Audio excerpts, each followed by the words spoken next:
Sir जैसे अभी recently interviews start हुए हैं तो बच्चों को सिचुएशनल अगर क्वेश्चन दिया जा रहा है तो उन्हें कैसे हैंडल करें, आप इस पर थोड़ा सा बताइए। सिचुएशन बेस्ड क्वेश्चंस इंटरव्यू में कैसे हैंडल करें स्टूडेंट्स? तो हम ये देख भी रहे हैं कि मॉक इंटरव्यूज के दौरान भी बच्चों को सबसे ज्यादा दिक्कत सिचुएशनल क्वेश्चंस को हैंडल करने में ही आ रही है। जी।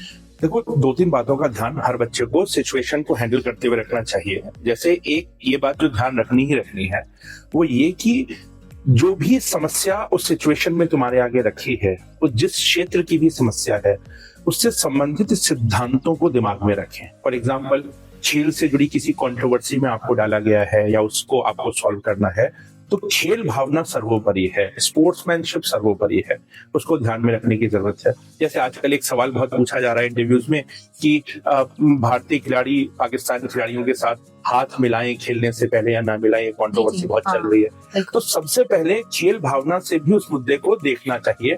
केवल राष्ट्रों की राजनीति के ही दृष्टिकोण से चीजों को ना देखा जाए। आजकल हम बहुत कुछ राजनीतिक दृष्टिकोण से ही देख रहे हैं, बट खेल भावना ना हटे। तो ये एक उदाहरण हुआ कि उस क्षेत्र का सिद्धांत दिमाग में रखना और सिद्धांतों से परे मत जाना।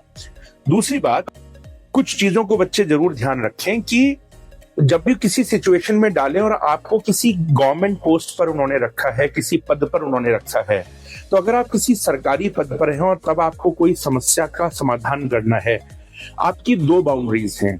एक ये आपकी ड्यूटी जो आपके पद से जुड़ी हुई है, और दूसरा नियम और कानून। अगर आप सरकारी पद पर हैं तो आप नियम कानूनों से परे जाकर के ना कोई मदद कर सकते हैं, ना कोई जो है एम्पैथी जो है दिखा सकते हैं। एम्पैथेटिक होना अच्छा है, बट नियमों के दायरे के अंदर रहते हुए और अपनी पद से जुड़ी हुई जो जिम्मेदारियां हैं, जो ड्यूटी है, उसको कभी ना भूलें। सिचुएशन में उसको सबसे पहले प्रायोरिटी पर रखें, ये बहुत जरूरी है।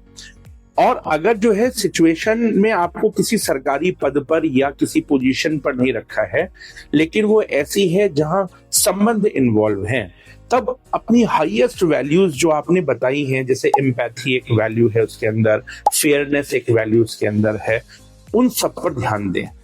तो कई बार हमें वो सिचुएशन में डालता है कि रिलेशनशिप वर्सेस ड्यूटी पर हम आ जाते हैं, तो ड्यूटी फर्स्ट। आप अगर इंटरव्यू बोर्ड के सामने हैं, आपका व्यवहार ऐसा हो कि इंटरव्यू बोर्ड ये ना जान सके कि आप किस धर्म के हैं, किस जाति के हैं या किस पॉलिटिकल पार्टी के सपोर्टर हैं, ये पूरे इंटरव्यू में ना जाना जाए, तो आपका इंटरव्यू बेहतर हुआ है। सीधी सी बात है, तो इसका तो ध्यान रखना ही है। Thank you.